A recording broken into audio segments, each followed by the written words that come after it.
To this day, I have never replayed Twilight Princess, simply because of how insanely long and slow its tutorial is. Even the Zelda games known for their boundless freedom, like Breath of the Wild, will kill you if you try to leave the tutorial area early. Developers do this because it allows them to build future levels knowing the player has acquired a very particular set of skills, but lengthy, mandatory tutorials can absolutely kill replay value. Then you've got the games like the Pokemon series, which still write their games as if everyone playing it has never heard of Pokemon before. With Tomb Raider Remastered coming in a few months, I was reminded of one of the most memorable, efficient, and comfiest tutorial levels I've ever played, Lara's Home. There are lots of great games out there with god-awful tutorials, and they could learn a thing or two from this classic. In those days, 3D was a relatively new concept for just about everyone. You have to remember, these games released the same year these games did. The first PlayStation controller didn't even have an analog stick.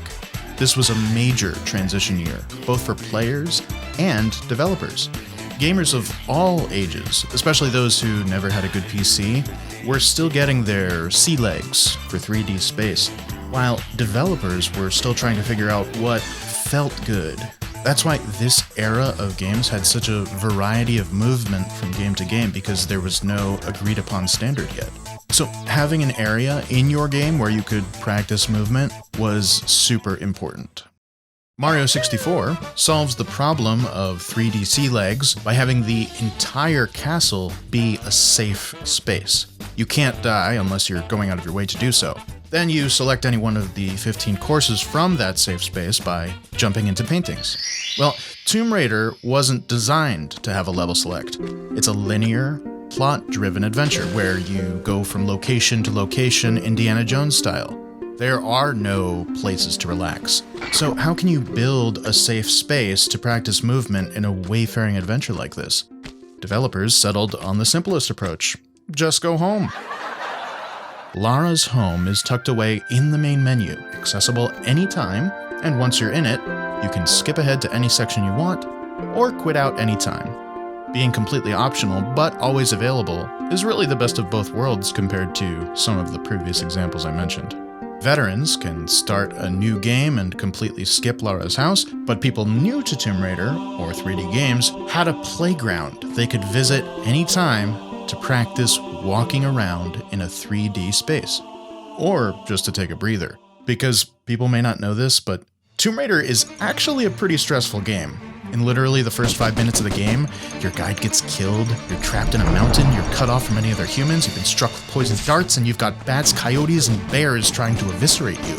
On top of that, the puzzles can be exhausting and obtuse if you're going in blind, and the platforming can be nail-biting, because one misstep and you can lose a half hour of progress. If you're playing on a console, the save system is archaic. You can only save at specific locations, and once you use that save crystal, it's gone. This game, you can die so easily. I'm not risking anything today. I've died plenty of times to those boulders. Yeah, I'm save scumming today for sure. Nice, well done. That's good. Oh, that was not good. I nearly just died. Thank God for the save anywhere. There we go. The controls are very clunky, so making a mistake due to user input error is actually a concern. Lara controls like a tank, so when you press left or right, instead of strafing like every other modern game, Lara will literally rotate her body. Then alongside those tank controls, the actual platforming controls can feel like playing Twister with your own hands. Right, this is a really big one. Walk to the edge with the white line until I stop. Then let go of walk and tap backwards to give me a run-up. Press forward and almost immediately press and hold the jump button. While I'm in the air, press and hold the action button to make me grab the ledge. Got all that? Can you make the jump? Are you willing to bet an hour of gameplay on it? Oh, all that pressure, it can be too much, especially if you're just some kid, so it's nice to clear your head and return to Lara's house and just take it easy. The house takes on new meaning each time you visit. The first time you come here, you're just learning how to move, but subsequent visits are for practicing those tricky jumps in a safe space where something isn't waiting to kill you. Nice. You can calm down, build your confidence, and get back to it. The tutorial itself is very tight and efficient. First, you practice locomotion, just practice walking into the next room. Then, jumping and rolling on a mat. Then you practice climbing some crates that Lara has left out. Then, take everything you learned and apply it to more difficult jumps in the ballroom. Finally, you practice the swimming controls in Lara's pool. It doesn't waste any time, just boom, boom, boom, boom, done. And as you can see, the developers have taken great care to make Lara's home feel like a cozy place you'd want to spend your time. In fact, they were so committed to it feeling lived in, they failed to include one or two mechanics you encounter, like the guns, jumping off slopes, pushing blocks. They probably couldn't figure out a way to make these elements appear like they belong naturally in the house. I distinctly remember a moment playing this as a kid with my best buddy at the time, with no guides and no internet. We had been trapped in a room with no way out for over 3 hours. It was just by complete luck, spamming the action button around the room, that Lara did a little flinching animation near one of the walls. We finally figured out that if we hold down the button, Lara can actually get in a stance and push the block. In most other games, if you want to push a big block, you just walk into it. The idea of holding down a button until a stance is formed, then walking forward, felt alien and unintuitive to us. It would have been great if Lara's home had a section explaining these blocks, because until that moment, we hadn't encountered one, and the game never explains how to interact with them. I think the developers realized this and corrected their mistake in Tomb Raider 3. It features the previously absent mechanics like block pushing and slope jumping, plus some new ones like crawling and wall climbing. They even re-recorded a lot of the old dialogue from Tomb Raider 1. I can't climb up because the gap is too small. But press right and I'll shimmy sideways until there is room. That dialogue, Lara says, is one of my favorite things about this tutorial. It's a small detail, but it's written so differently from any other game I've played. This used to be the ballroom, but I've converted it into my own personal gym. What do you think? Well, let's do some exercises. The way she talks to you directly is very unusual. She breaks the fourth wall completely and talks to you, the player. I don't actually run everywhere. When I want to be careful, I walk. With the walk button down, I won't fall off even if you try to make me. Go on, try it. Compare this to almost any other game where you are the character. People call you by that name, you make decisions as that character. Even in games like Metal Gear Solid, where they break the fourth wall regularly, you, as the player, are still Snake. The bright dot in the middle is you, Snake. But here, the game presents the relationship between the player and the character differently. You are not Lara, you just control Lara. This could have been a deliberate choice by the developers. They knew most of the people buying consoles would be male, and may not buy the game if they learned they were forced to play as a girl. It wasn't really about trying to get people to imagine they were Lara Croft. My understanding was that mostly games, particularly at that time, were played by guys.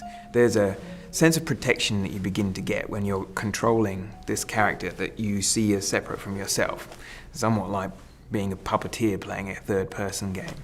And that sense of protection was something that I didn't think people had capitalized on in games before. So the concept of Tomb Raider was the brainchild of Toby Gard. He was this character designer and artist. He loved the original Prince of Persia and had been trying to pitch a 3D version of that gameplay for a long time. He was told to create multiple playable characters as part of the pitch, which was a popular gimmick at the time. He started by creating a male adventurer similar to Indiana Jones, and next he created a female character, but he liked this second character much more because he felt having a female lead was rare and could make their game stand out. He decided to scrap the first male character and just focus on her. A woman as a main character was considered a big risk at the time, and he was advised against it, but he fought for his vision and ultimately was able to continue further. When designing Lara's features and proportions, Gard was constrained by the hardware of the time. What do I mean by that? Well, let's look at one of the most famous examples of this phenomenon. When designing Mario in his debut game Donkey Kong, they had to restrict his size to a 16 by 16 grid of pixels. Try making an expressive video game character within a 16 by 16 grid. It's not easy. Every feature Mario has was chosen with this limitation in mind. They added a mustache so he wouldn't have to have a mouth. They added a hat so they wouldn't have to animate moving hair. And they added overalls so that his arms and torso were different colors, making his running animation easier to read. In short, Mario's visual design is a product of the hardware he was born on. Lara's design was the product of similar The constraints. sort of design I was going for with Lara at the time, especially because of the low polygon counts and everything, it was deliberately like taking cues from comic book characters. So they are kind of exaggerated, and it seemed like you needed to exaggerate. If proportions were completely ordinary in those days with that number of polys, it was kind of difficult to read. The more polygons a model has, the more detailed they look. Problem is, they also needed to get the game working on the less powerful Sega Saturn, which created performance issues. More polygons on models means lower frame rate if the hardware isn't up to it. This game is, all of these glitches can be done on PlayStation, by the way, and Sega Saturn. I recently did a Sega Saturn run of this game. It's pretty laggy, but...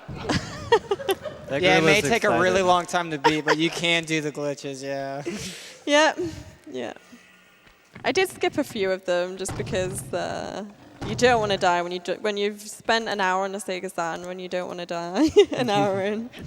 When choosing where to place these valuable polygons, Guard opted to spend most of them on the face instead of the body, leading to the final outcome. But somewhere near the end of development, as the game was coming together and the marketing was being rolled out, the executives realized that Lara being a woman wasn't a bug, it was a feature. People were so not used to seeing a girl in a game, so the first thing they homed in on was the boobs, and it was like, woof. Executives saw how people responded to Lara and the models portraying her, and decided to lean into the sex angle way harder than was ever intended.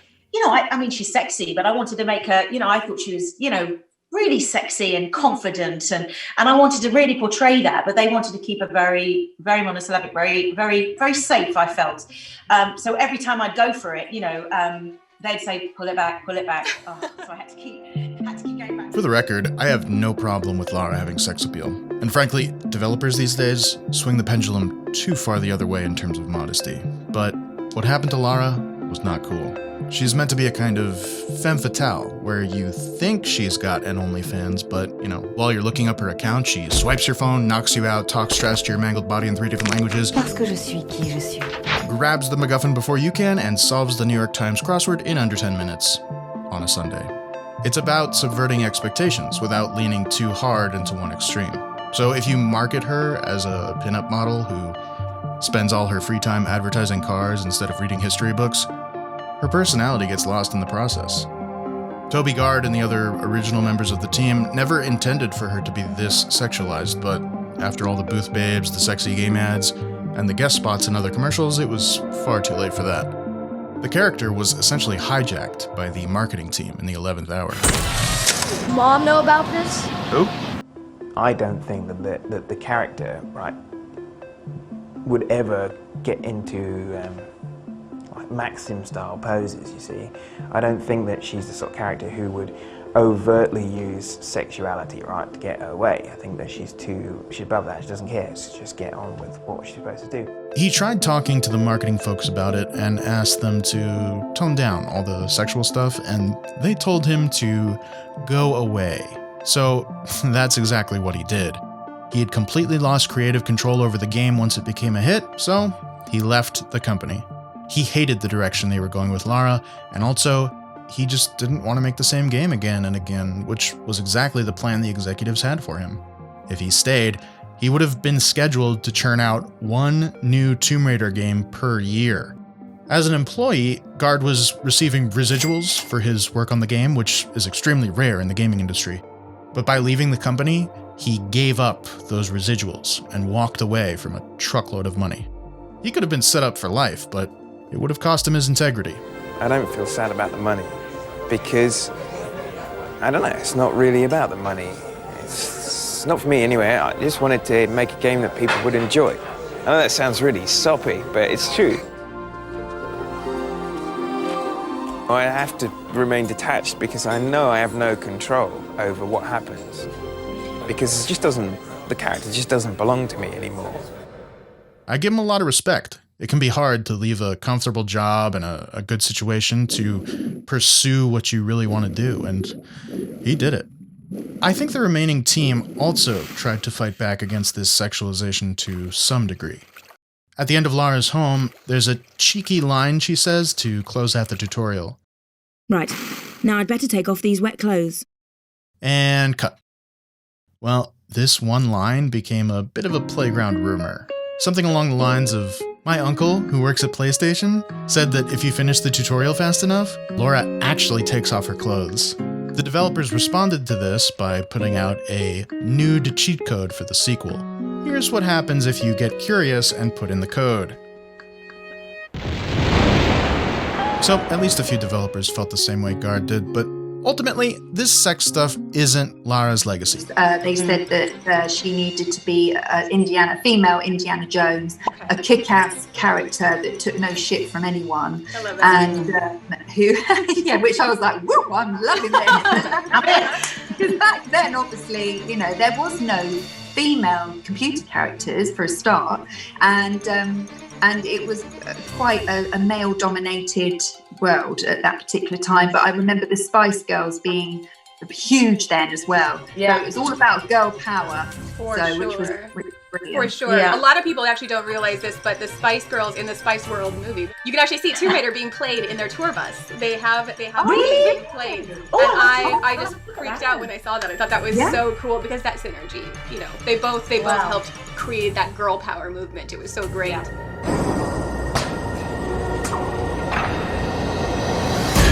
Due to Lara's marketing, many people think of her as some sort of stereotype, but she's actually a critical piece of gaming history.